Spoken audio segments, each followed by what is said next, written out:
Hi there. Hey, I want to welcome everybody back to our Real Estate Hedgehog podcast. This is podcast number 3. We're so glad that you guys are able to join us.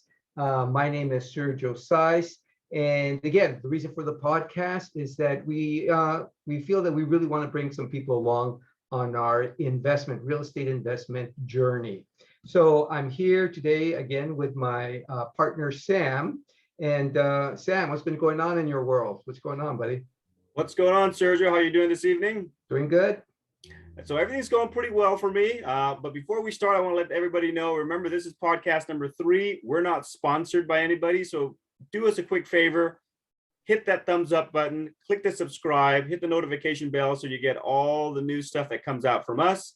It would help us quite a bit. Like I said, we're not sponsoring. Sergio and I are sponsoring this ourselves. So for me, I've been doing great. Welcome, everybody. We've got a lot to talk about today.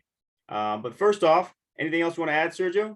No, actually, that's great. Not too much more. I'd like to get right into this.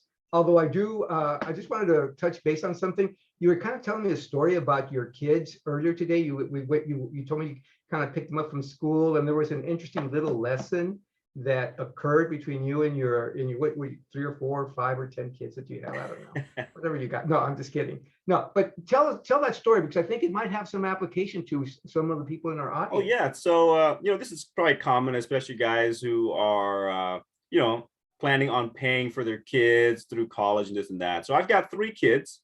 They're very young still. I've got a 12-year-old, 11-year-old, and 9-year-old. They're all going to be a year older in a few months here. So in any case, my youngest one, my daughter, I ask her all the time, what do you want to do when you grow up? She always tells me, oh, I want to be an investor like you, and I want to be a YouTuber. It warms my heart, right? Because she's paying attention to the investments. I take my kids along with me when I go take care of these rental properties, just so they can see. My older one, he's fairly introverted. I've asked him quite a few times, and I've asked him would he like to take over the business and this and that. And he said, oh yeah, he'll do it. Whatever you want, he'll do. Now, my middle one, my most witty one, he's a little different. I've asked him many times. In fact, I just took him over to my satellite office the other day, and he expressed adamantly that he does not want to do this kind of business. He doesn't want to be an investor. He just want to go to work. So today, when I picked him up from school, he asked me an interesting question. He said, hey, our old principal, her name was Dr. Heinrich. Is she a real doctor? And I got an opportunity to answer in depth to him what it means to be called a doctor. I told him a doctor is just a title. She's not a medical doctor. She went to medical school. She's an administrator. And I explained to him the different degrees in college, right? You got your 2-year degree, your associates, you got your 4-year degree, your bachelor's, your 6-year degree, your master's. And sometimes if you go for another 2 to 4 years, you get your doctorate degree and you have that title. So I told him about how that title is all it is just a title, but it takes 8 to 10 years of college to get that doctor's title.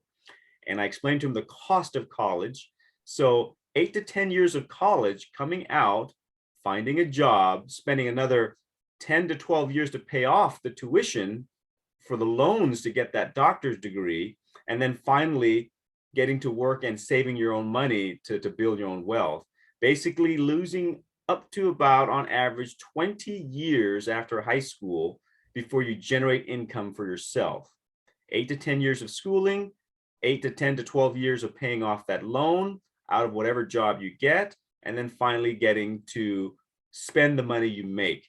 Versus another alternative is, if you were to be savvy enough to understand investing, maybe get your 2-year or 4-year degree if you really wanted to, maybe not, work in the meantime, but having less time spent in school, and I'm not knocking school by any means, but if you are going to the investment route, you can spend less time in school, less time owing money, less time paying it off, and likely begin to enjoy the money you earn for investing within 8 years after high school or less, factoring in if you were to go for a 4-year degree and spend 4 years to pay it off.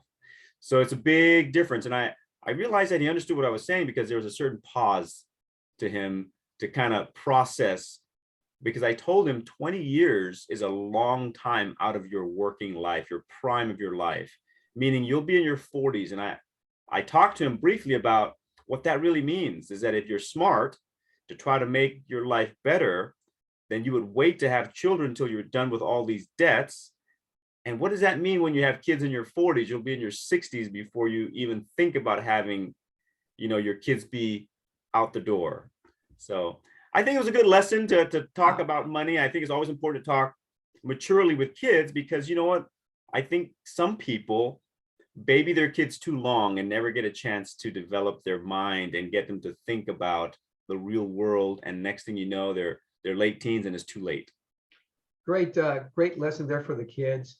You know what? Maybe we'll talk about that whole tuition thing some other Yeah. point in time. I know with my son David, fortunately we had money set aside for his college, and one of the things that he always thanks me about is the fact that he was able to graduate without any loans. So that we might cover that some other time, because that is a great topic, especially for parents that still have kids that have to go through college. Anyway, so today I wanted to talk a little bit about the 7 rules or the 7 principles of real estate. And really, we're only going to talk about the first one, but let me just tell you what the 7 rules are, or the 7 principles. Number 1, make money at the buy. Number 2, add value to the property. Number 3, make offers, lots of them. And that's one of the things that Sam and I do. We make lots of offers because you might make literally 20, 25, 30 to get that one yes. But here's the thing, rule number 4, be embarrassed by the offers you make, which kind of sort of ties into number 1, which is make money at the buy. And Sam, I'm going to ask you to explain that a little bit. But yeah, be embarrassed by the offers you make. In other words, make low offers. Have multiple exit plans. In other words, once you have the property, know how you're going to get out of it. Of course, be legal. And then the last one is be ethical. So those are the 7 principles of investing in real estate. They're like the overarching rules that Sam and I kind of go by. And what I'd like to do today really is just discuss the very first one, because we could spend a ton of time on any one of those rules. But Sam, when we talk about making money at the buy, kind of give us an overview of what that means.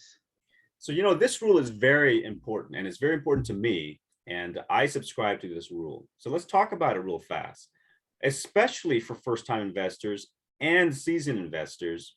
What does it mean to make money on the buy? Essentially, what that means is that at the close of escrow, you need to know that you have a win, something that's generating income, something that's already met the bare minimum standard you've set on that purchase. Because here's what you have to think about. When you purchase a property, generally you're going to put anywhere between 20 to 30% down.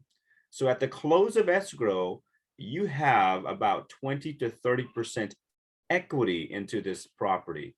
You still owe 70 to 80% to a lender or a bank that you're paying on. If the rents or the income on the property do not cover all your expenses and then some, meaning making money on that purchase, you're putting yourself into a world of hurt. And here's why. So you cannot predict the market. I cannot predict the market. No one can. The market could be bearish, it could be bullish, it could be on its way up, or it could be swinging down. You just don't know. What you do know is that if you underwrite the deal well, negotiate it properly, knowing that at the end of the escrow period, you're going to make money no matter what, you've given yourself a safety net. You've bought yourself time to do different types of work and have different extra strategies. Without making money on the buy, you're now pinned generally to one path to exit that property. Here's a prime example. For whatever reason, when you buy that property and you made some money on the buy, meaning you're going to come out of it making, let's just say, a couple of $1,000s a month in profit after all the expenses. And then all of a sudden, a few months after you purchased it, the market tanks to the point where we're hitting a recession again, to the point where landlords get nervous and begin to lower rents. And at that point, you as a landlord are nervous about raising rents and maybe even considering to lower rents. If you were just breaking even at the time you closed escrow, now you're going to go into the negative, meaning you're going to come out of your own pocket with earned income or reserves to preserve this asset and buy time. And I'm not sure how much time you want to be doing this for, but if you made money on the buy, you have a cushion, whether it means that you don't raise rents or minimally reduce rents. You will not come out of your pocket. All the expenses will be paid by the income from the asset. That's why it's so important to make money on the buy. And because of that, because all your income is covering all your expenses, it gives you not only peace of mind, but it gives you options in how to exit, whether you want to hold on past this recession period, or you want to creatively do other things with the extra income to spruce it up and exit earlier. You have those options. You won't if you don't make money on the buy. And finally, making money on the buy is not just about underwriting the property based on the asking price. Sometimes the asking price just doesn't give you enough meat on the bones because it's cutting it too close. You're only at 2 or 3% cash flow. That's where you have to understand that cash flow, or the formulas of cash flow, can be manipulated by changing the other numbers around, specifically the cost of the property. That's where you negotiate the price down. So if you weren't making money on the buy or barely making any money at close of escrow, you can increase that up front by negotiating the price down. That's why it's so important. Excellent, excellent. Good explanation. I just want to cover one term that you used there that some of our audience may not be familiar with, and that's that term underwriting. You used that a couple of times. You said, hey, when you underwrite the property, what does it mean to underwrite? So underwriting is basically this industry's term, street term or slang for analyzing the property. When you underwrite a property, you basically take a look at what the property costs. You take a look at all the bills to cover the property's operation, meaning the water bill, which you typically cover in multifamily, the sewer bill, some of the gas bill if you have a laundry room, the electric bill for the outside house lights and security lights, that all comes out of your pocket. So those bills, including the taxes, that's going to be exchanged when you change the title over, the insurance that's going to cost to cover that building, any other additional insurance you choose to pay for, the average maintenance cost that's built in. And that's kind of standardized that you can ask your lender what they would think that building would require as standard maintenance. And then the management fee. Generally, management fees cost anywhere between 5 to 10%. So 5 to 10% of the income or the gross, the total amount that you're getting in rents, is generally dedicated to the management fee. There's also the vacancy factor. So a bank will always look at the average vacancy rate of the area, and that's usually anywhere between 3 to 5% here in Southern California. So that gets factored in. And then finally, there's one last one that a lot of people don't consider, which is reserves. A lender will also ask that you have a reserve amount. Generally, a reserve equals 1 month's rent for the year. That's your reserve. So that's almost like a 1 to 2, sometimes 3%, depending how big the building is and what type of unit mixture is. So that's your underwriting. You take all the rents you get, you minus all of your expenses. Whatever you have left over is called the net operating income. From there, you subtract what your loan mortgage will be, and then you get your final pre-taxed cash flow, and that's what goes in your pocket. So that's what sums up what underwriting is. Excellent. Yeah, I'd like to be real clear on those type of terms, because I mean, you and I, when we're talking, we're throwing jargon back and forth. Just like you said right now, net operating income, and you just explained what that is, but we'll be saying, oh yeah, you know what, we underwrote it and our NOI was this, and what other terms. And if people aren't, they're not experienced or have not heard this before, they can get lost. So I appreciate that explanation you gave. So great. So we talked about making money at the buy. Over the next several weeks, we'll be talking about the other principles in real estate. So for the last part of this podcast, I'd like to just talk a little bit about what's going on. What have you been doing?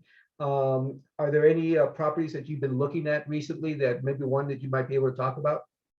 So you had mentioned earlier about making a lot of offers, and I can tell you, I've made 6 offers in this last month, and I made it kind of like what you said. I want to use a word, I lowball it, but I gave a price that I thought would make money if it was to close at that price. So some I made it at full price, some I didn't, based on my analysis or underwriting. I've got rejected on quite a few. In fact, I got rejected on 3 or 4 of them, but finally, this last one just today accepted my offer, and now we're moving forward. Escrow has been open, and I've got to put the earnest money in tomorrow. So I'll let you know, based on my underwriting or my analysis of this property, I should be making roughly 6%, meaning the money that I put down and the associated cost to close, I would make roughly 6% on that money at the close of escrow. Now, if I were to negotiate further while we're in escrow based on my inspection next week, that percentage might change.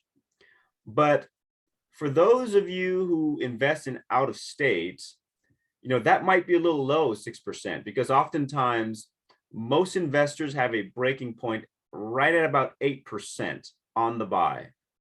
I chose this because this one has a lot of potential left over based on the current rents, and I believe that I can get it to double digits within a year, based on my experience and my knowledge of the area, because I do own several property in that area, so I kind of know what the rents should go for. So that's where I've got currently. It's all fresh. It's all happened. In fact, today I just signed the paperwork. I just got the signed paperwork back from the seller, and we're moving forward with the escrow. Now, how about you? Have you been making any offers yourself? You know what? We made one last week for a 52-unit apartment. They wanted 3.6 million. Again, going with the make that embarrassing offer, I put it in at 2.6. And I talked to the real estate agent a couple of days ago, and he says, you know what? We put it in, haven't heard from the seller. So that's fine. If we never hear from the seller, I don't have a problem with that, because we're just going to go and make more offers. But that one is still in the hopper, and it's still there. I mean, we'll keep following up until the seller either says, okay, let's talk, and maybe we'll go back and forth a little bit, or he just says, hey, you know what, go pound sand, and then we'll go look for something else. But yeah, even today, I got another property. This one is out there in Indianapolis. I know you constantly, the way we have teamed up is that Sam concentrates on the Inland Empire, Riverside, San Bernardino, and I concentrate out of state, Indiana, and Missouri, basically. But mostly I've been in Indianapolis area. So today I got another property, 24 units. The asking price is $750,000, and I did a real rough underwriting, just like you said, plugged in the numbers, and the problem is that the expenses are really high. For whatever reason, I'm going to have to talk to the real estate agent to find out why these expenses are really high. The other issue was in the numbers they gave me, they didn't even include property taxes. So right there already, I'm kind of wondering, okay, you know what, if they're going to play that type of game where they're saying, here are the expenses, but they don't even include something that's basic as property taxes, well, then we're going to have to work with those numbers, right? That sounds real familiar, because didn't we underwrite one a while back in Texas? Yes. That once we factored in the property taxes, we're losing money. Exactly. And that's right. They didn't even give us those property taxes at that time. And Texas has a little bit, they're higher on the property taxes. They're almost around 2%. Yeah. So that was over there in the San Antonio area. So I'm gonna go ahead and crunch some numbers, talk to the real estate agent, and find out what, because their expenses are a little bit on the higher side. I mean, usually, and I'll tell you right now, they're at about 60%, not counting the real estate property taxes. And then even before we came online right now, we did a quick little check on the rents. The rents that they're paying right now is around 500 per unit, and it should be closer to 900. So there might be a way to, again, make money at the buy there, because if we can settle on a good price, figure out if we can increase those rents, we might be able to make it so that if we are able to close on a deal like that, we'll be making money immediately. So the type of things that you want to look at to make sure that you're making money at the buy, obviously the price, knowing the market, knowing you know where your expenses should be. Our expenses, I know Sam and I, we like to see expenses right around the 40% of rents. This one was higher, like at 60. And there are other ways of making sure that you're making money at the buy. So good information. Yeah, we're going to keep plugging away. Any last closing statements or words that you want to give to our audience here? Hey, I ask again, we're not sponsored by anybody. It's just us. We're putting this together. So, as we grow, we'll probably get more technically savvy with our video. But for now, to help us out, please hit that subscribe button, click the like button, and hit the notification bell so you know when we're putting out another video. We've got these videos timed to come out every Thursday. So you can get right on it every Thursday. Look us up. If you get the notification bell, you'll be notified when the video comes up. And take a moment, maybe get something that you can relate to in your journey, and it might answer the questions that you've been asking. Excellent. Thank you, Sam. So again, on behalf of Sam and myself, I just want to again thank everybody. Just know that the reason we do this is because we want to bring you along on our journey. You'll hear the good, the bad, and the ugly, just kind of like you heard a little bit about today. And we look forward to everybody at the next at our next podcast. So everybody, take off. Sam, we'll catch you later, bro. We'll see you around. Cool. See you in episode 4. Okay, bro. Take care of yourself.